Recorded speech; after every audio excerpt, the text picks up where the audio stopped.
변화되려고 결단도 하고 노력도 하고 또 열심을 내기도 하지만 그 변화가 쉽게 되지 않는 것을 볼 수가 있습니다. 그래서 예수 믿고 변화되는 것은 사람이 주도해가지고 내가 변화돼 봐야 되겠다. 그렇게 해서 변화가 되면 얼마나 좋겠습니까? 그럼 저와 여러분들이 다 축복의 사람으로, 다 능력의 사람으로 다 변화가 됐죠. 그런데 예수 믿고도 축복의 사람으로, 능력의 사람으로 변화가 그렇게 쉽게 되지 않는 걸 보면 우리가 노력을 한다고 해서 그렇게 하나님의 축복의 사람으로 변화되는 것이 아니다 하는 것을 알 수가 있습니다. 그러니까 예수를 믿고 하나님의 사람이 된다고 하는 것은 하나님이 나를 변화시켜 주시고 나를 새롭게 해주시는 그러한 역사에 나를 내어드리는 거, 그게 우선이 돼야 된다 하는 것이죠. 내가 열심히 변화되려고 하는 그러한 노력도 물론 중요하겠지만 나를 얼마나 더 많이 하나님 앞에 그대로 내어드리느냐, 요거에 따라서 그 사람이 축복의 사람으로 변화되느냐 하나님의 사람으로 변화되느냐 하는 것을 볼 수가 있습니다. 그래서 우리가 하나님 앞에 나를 변화되도록 내어드리는 그러한 시간이 되기를 바랍니다. 오늘 성경 본문은 사도 바울이 처음으로 성령을 받고 그의 인생을 180도 완전히 이제 해가지고 변화되는 그러한 내용이 기록이 되어 있습니다. 우리가 생각할 때는 사도 바울이 꽤 뛰어난 사람이라서 하나님 앞에 쓰임받았구나 그렇게 생각할 수 있겠지만 그러나 하나님은 그렇지 않단 말이죠. 하나님은 누구나 어떤 사람이든지 성령이 임하면 누구나 다 변화될 수 있다. 이 말씀을 우리에게 해주고 있습니다. 여러분, 사도 바울이 예수를 믿고 성령 받기 전에 어떤 사람이었느냐? 1절, 2절 말씀해 보니까 이렇게 기록이 되어 있습니다. 사울이 주의 제자들에게 대하여 여전히 위협과 살기가 등등하여 대제사장에게 가서 다메섹 여러 회당에 가져갈 공원을 청하니 이는 만일 그 도를 따르는 사람을 만나면 남녀를 막론하고 결박하여 예루살렘으로 잡아오려 함이라. 그렇게 말씀하고 있습니다. 사도 바울은 성령을 받기 전에 그는 사람에 대해서 위협적이고 더 나아가 살기가 등등하고 제사장의 명령을 받아서 예수 믿는 사람이 있으면 잡아서 옥에 가두고 그 일들을 열심히 했단 말이죠. 얼마나 예수 믿는 사람들을 미워했는지 오늘 말씀해 보니까 다메섹까지 가가지고 다메섹까지 약 240km를 가야 되는데 3일 동안 말을 타가지고 가서 예수 믿는 사람이 있으면 잡아서 예루살렘으로 감옥에 가서 가두려고 했던 그 사람이 바로 사도 바울이었다 하는 것입니다. 오늘날로 말하면 말이죠, 가장 안티기독교 사이트가 있어요. 그들의 중에 우두머리였다, 그렇게 볼 수가 있습니다. 그러니까 사도 사울이 착하거나 인격이 훌륭하거나 성경 공부를 많이 했거나 아니면 경건한 삶을 살았거나 아니면 성령을 받기 위해서 열심히 자기가 노력을 했다거나 이래서 하나님 앞에 성령 받은 것이 아니었다 하는 것입니다. 인간적으로 볼 때는 이런 인간은 교회에 들어오면 안 되는 인간이요, 예수 믿는 사람을 잡아서 죽이려고 감옥에 가두는 사람이니까 이런 사람 도무지 하나님 믿으면 안 되는 사람이, 예수 믿으면 안 돼요. 그런데 도저히 가망성 없는 이 사울에게도 성령이 임하니까 그 영혼이 변화되고 가치관이 변화되고 인생관이 변화되고 자기의 삶의 목적이 변화되고 완전히 다른 사람으로 변화됐다 하는 것이에요.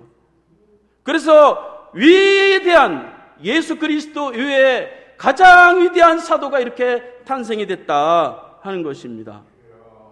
그러니까 말이죠, 우리가 성령은 누구나 다 받을 수 있다. 누구나 다 성령이 임하면 하나님 앞에 위대하게 쓰임 받을 수 있다 하는 것을 우리가 인정해야 된다 하는 것입니다. 그래야 나에게도 성령이 임하고 다른 사람에게도 성령이 임하는 것을 도와줄 수가 있게 된다 하는 것입니다. 하나님은 성령을 부어주시고 그 성령을 통해서 선한 일을 하는 거예요.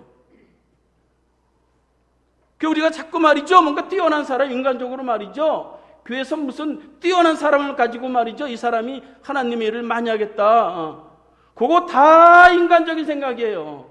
그래서 사도행전은 성령행전입니다.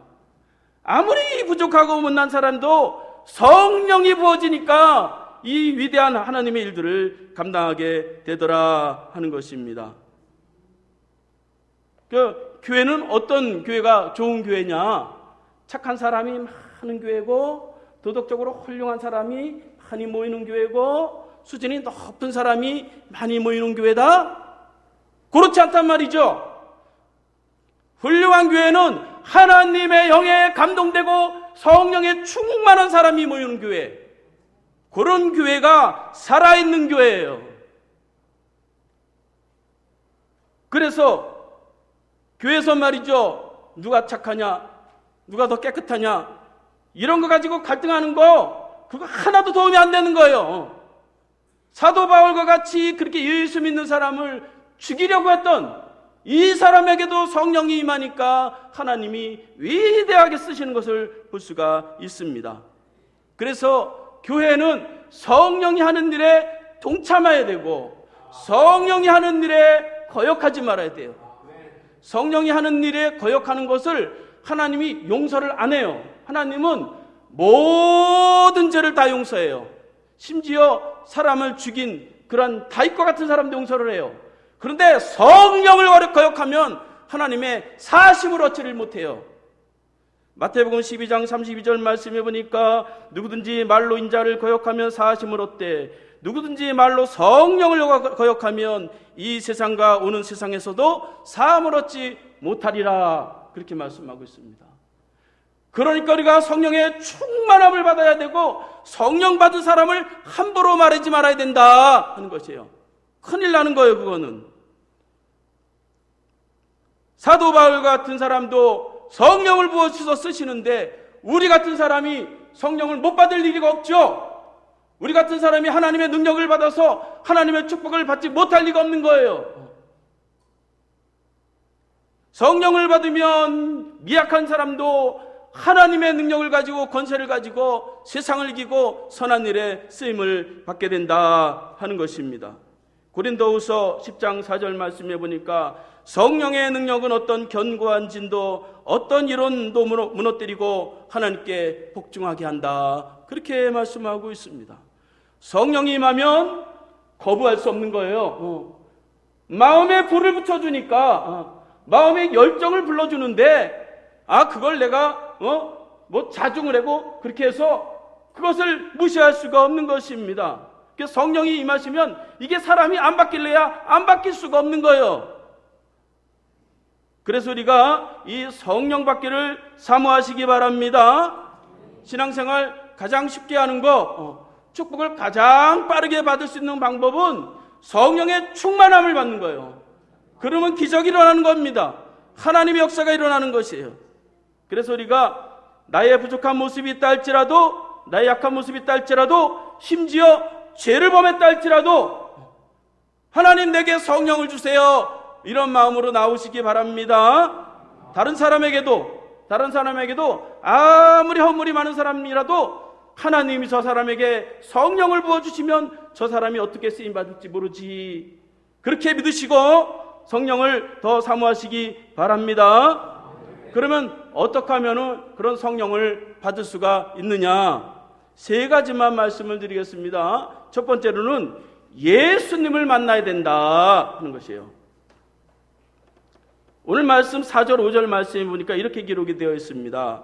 땅에 엎드러져 들음에 소리가 있어 이르되 사울아 사울아 내가 어찌하여 나를 박해하느냐 하시거늘 대답하되 주여 누구시니까 이르시되 나는 내가 박해하는 예수라, 그렇게 말씀합니다.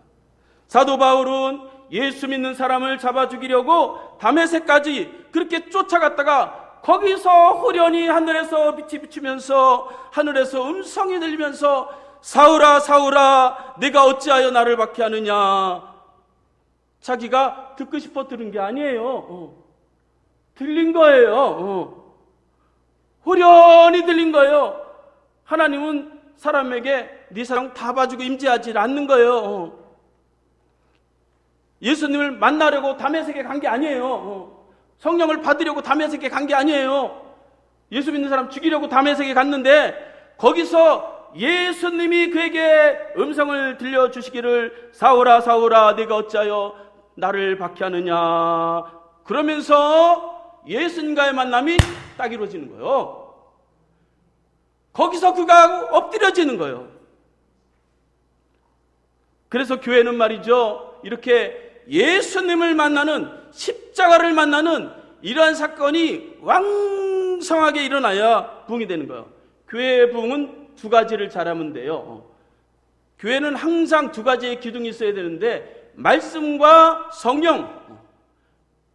말씀만 있으면 차짓하고 율법적이고 남을 정죄하는 교회가 됩니다. 성령만 있으면 신비로운 그러한 신비주의자가 되어버려요. 그래서 말씀과 성령으로 충만하게 되면 다른 것 못해도 하나님의 역사가 일어난단 말이죠.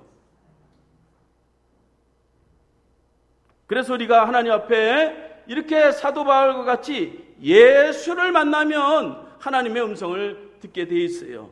저도 학생 때 하나님 앞에 막 기도하는데 하나님이 제 이름을 한 40년 전에 불러주시더라고요.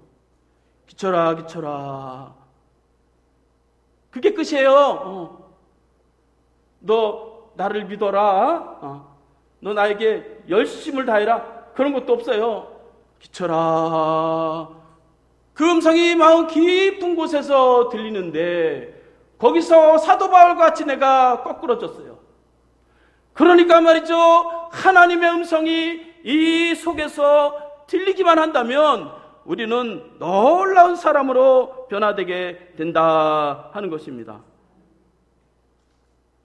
사도 바울에게 뭐 대단한 걸 요구한 게 아니었어요. 예수를 만나기만 했는데 예수님이 사도 바울을 찾아와서 만나주시니까 사도 바울이 확 깨달아지는 거예요.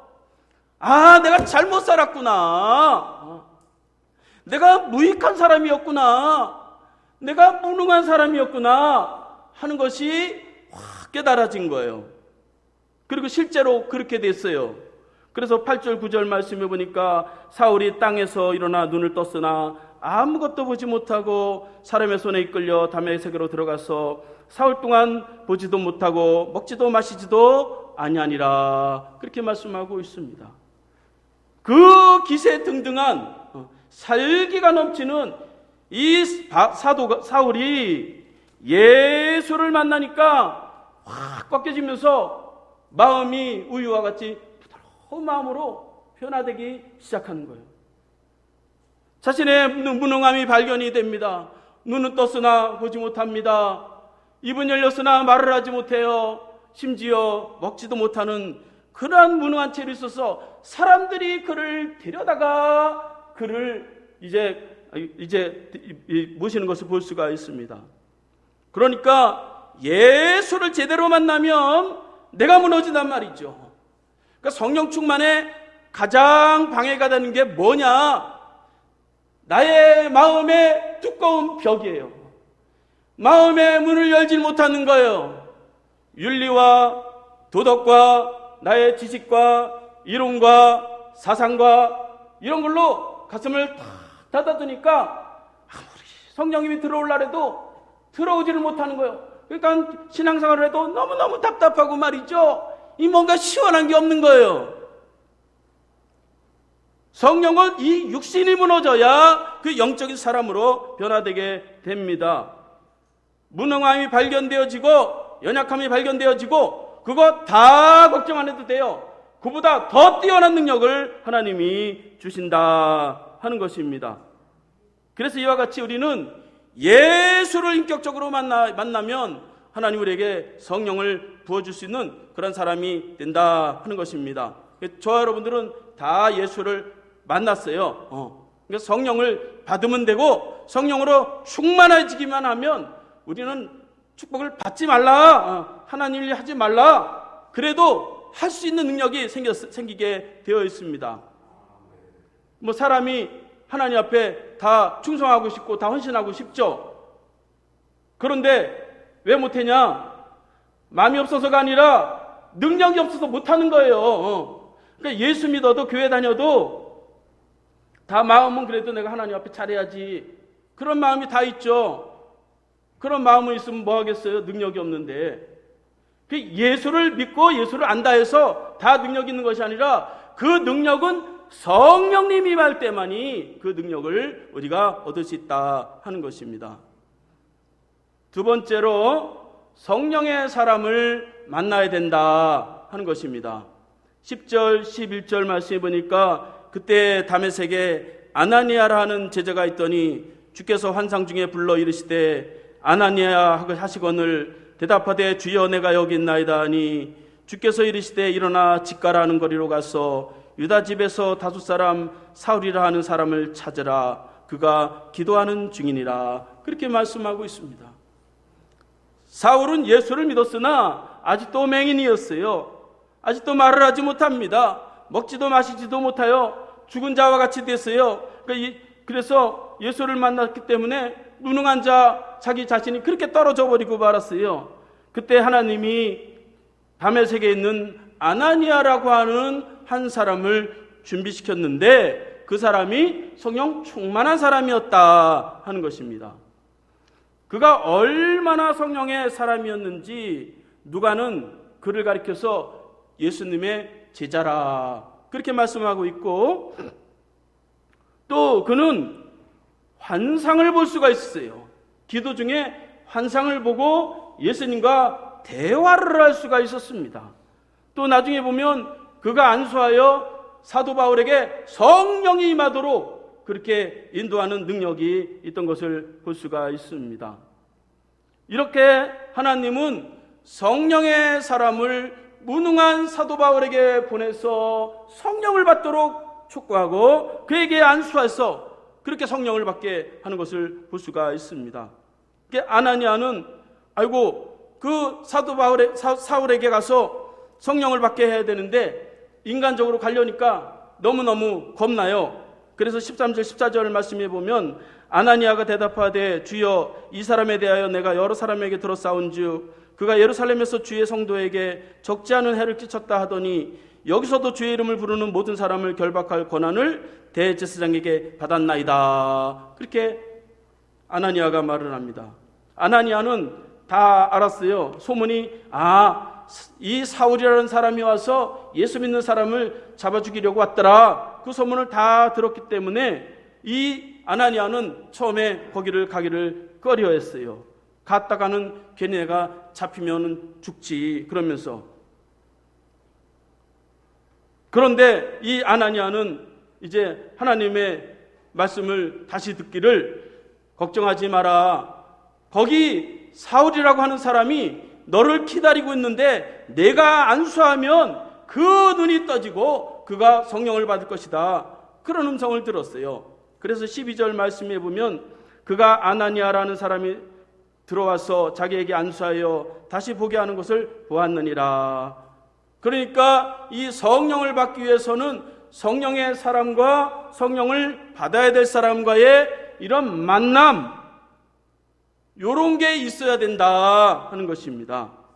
서로 알아보았다는 것이에요. 사도 바울은 사울은 기도하는 중에 하나님의 음성을 듣기를 아나니아라고 하는 사람이 내게 와서 안수하면 내가 이 병이 고쳐지고 내가 성령을 받게 될 것이다.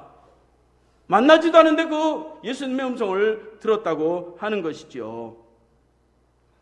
그래서 이렇게 성령을 받기 위해서는 성령 충만한 사람이 곁에 있어야 되고 그런 사람을 존중하고 그런 사람을 잘 따라야 된다 하는 것입니다. 하나님은 모세를 통해서 여호수아를 세우시는 것을 볼 수가 있어요. 엘리야를 통해서 엘리사에게 갑절의 영감을 주는 것을 볼 수가 있습니다. 창세기 41장 38절 말씀 보니까 바로왕은 요셉을 향하여 너와 같이 하나님의 신에 감동된 자가 누구냐 그러면서 이 요셉의 성령 충만한 사람을 보면서 그가 하나님의 축복을 누리고 온 나라를 살리는 그러한 위대한 일들을 행하는 것을 볼 수가 있습니다. 그러니까 교회는 이렇게 좋은 사람들이 많아야 돼요. 어떤 사람이 좋은 사람이냐? 성령의 사람, 기도 많이 하고 영적으로 충만한 사람, 이런 사람이 좋은 사람이다. 교회는 윤리 선생님, 도덕적 법관, 세상적인 복을 추구하는 세속적인 사람, 이런 사람들이 많으면 성령 역사를 다 막아요. 다 잘라버려요. 이들이 구하는 건 다 자기 육심, 자기 세상적인 것이니까. 그래서 우리가 영적인 눈을 떠서 하나님이 하시는 영적인 사람을 바라보고 거기에 동참하고 만나야 된다 하는 것입니다. 예전에는 말이죠, 이 권사님들이 말이죠, 기도를 얼마나 많이 하고 얼마나 능력이 있었는지 말이죠. 집사님이 어디 아프다면 일로 와봐, 김집사 일로 와봐, 그래가지고 말이죠, 어디서 그런 담대함이 생겼는지 말이죠, 그 노인네들이 말이죠, 막 울면서 말이죠, 성령님 머리가 고쳐달라고 그러면 병이 막 낫고 그랬어요. 근데 요즘은 말이죠, 사람들이 워낙에 약해가지고 이 지식이 너무너무 뛰어나고 말이죠, 그러니까 다 지식으로 잘라버리는 거예요. 다 자기 생각으로, 자기 감정으로 다 잘라버리는 거예요. 그러니까 이 교회가 말이죠, 성령의 뜨거움이 없어지니까 냉정함만 차디찬 그러한 교회가 돼버리는 것입니다. 교회 생활은 혼자서 잘할 수 있는 게 아니에요. 성령의 충만한 사람과 자꾸 교제하고 왕래하면서 나도 성령의 충만한 사람이 돼야 되겠다, 그런 마음을 가지고 있어야 하나님이 그에게 성령을 부어주십니다. 세 번째로는 사명이 발견되는 사람에게 성령이 임한다 하는 것입니다. 15절부터 17절까지 보면 주께서 이르시되 가라, 이 사람은 내 이름을 이방인과 임금들과 이스라엘 자손에게 전하기 위하여 택한 나의 그릇이라. 그가 내 이름을 위하여 얼마나 고난을 받아야 할 것을 내가 그에게 보이리라 하시니, 아나니아가 떠나 그 집에 들어가서 그에게 안수하여 이르되 형제 사울아, 주 곧 내가 오는 길에서 나타나셨던 예수께서 나를 보내어 너로 다시 보게 하시고 성령으로 충만하게 하신다 하니. 그러니까 이 아나니아도 자기가 죽을 때를 가는데도 하나님이 가라, 그런 사명을 받으니까 그런 사명을 가지고 그 사울에게 갔습니다. 또 사울도 이방인과 임금들과 이스라엘 자손에게 복음을 전하기 위해서 사명을 받는 나의 그릇이다, 그런 말씀을 하고 있는 것을 볼 수가 있습니다. 그러니까 성령을 구하고 성령을 받아야 되는데 왜 받으려고 하느냐? 목적이 있어야 될 거 아니에요. 왜 성령을 받아야 됩니까? 하나님, 나 아파트 사야 되는데 돈 좀 주세요. 성령 좀 주세요. 그렇게 해서 뭐 주실까요? 복음을 전하기 위한 사명, 그 목적이 분명하면 성령이 임하게 된다 하는 것입니다. 그러니까 아나니아와 같이 죽을 때라도 그 사명 때문에 가는 거예요. 사도 바울도 하나님이 이방인을 위해서 택한 그 그릇이기 때문에 성령이 내려주시는 것을 볼 수가 있습니다. 그래서 여기에서 아나니아나 사울도 내 이름을 위하여 그렇게 말씀하고 있는 거예요. 예수 이름을 위해서 하나님 앞에 헌신되고 복음을 전하고 그 일들을 하기 위해서 이제 사명을 발견하게 될 때 성령 충만함의 그 역사가 일어난다 하는 것입니다. 목적이 하나님 앞에 바르면 조금만 달라 그래도 하나님이 왕창 주시는 거예요. 나중에는 말이죠, 하나님 저 그만 주세요. 그래도 말이죠, 하나님께서 한없이 부어주시는 거예요. 그래서 우리가 하나님 앞에, 나를 하나님 앞에 내어드리고 하나님이 나를 쓰시도록 나를 내어드려야 됩니다. 걱정하지 마세요. 안 망합니다. 망할 것 같았으면 차목사 이미 다 망했어요.